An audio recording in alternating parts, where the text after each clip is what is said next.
ஒரு செய்தி அண்மையில நடந்த செய்தி நான் சொல்லல சார். பாஜகவுக்கு தலைவராகி இருக்கிற அந்த நயினார் நாகேந்திரன் சொன்ன செய்தி. பூத் ஏஜென்ட் போட்டாங்க. நான் போன் பண்ணேன். திருவாரூர் மாவட்டத்துல ஒரு அம்மா போன் எடுத்தது. நான் சொன்னேன், நயினார் நாகேந்திரன் பேசுறேன். நான் அம்மா காலத்துல அமைச்சரா இருந்தேன் தெரியுமான்னு. யாரு நயினா பேசுறியான்னு கேக்குது. பூத் ஏஜென்ட்டுகளை கொஞ்சம் பார்த்து போடுங்க. உண்மையான பூத் ஏஜென்ட்டுகளை போடுங்க. இன்னொரு நம்பருக்கு நான் போன் பண்ணேன்.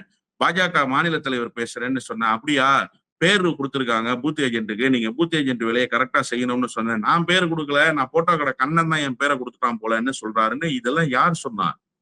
பாரதிய ஜனதா கட்சியினுடைய நிர்வாகிகளினுடைய மேடையில் வைத்துக் கொண்டு எல்லா நிர்வாகிகளையும், மாவட்ட நிர்வாகிகளையும் வச்சுக்கிட்டு நயினார் நாகேந்திரன் சொன்னது. அப்ப இதுல இருந்து என்ன புரியுது உங்களுக்குன்னா, பாஜக தப்பு செய்ய முடியாதுன்னுலாம் இல்ல, தப்பு செய்வதற்கான கட்டமைப்பு இங்க இல்ல.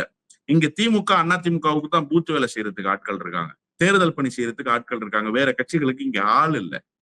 அதனால வேற கட்சிகள் இங்க வந்து கோலோச்சுவதற்கு எந்தவித அதிகார அத்துமீறலையும் செய்ய முடியாது.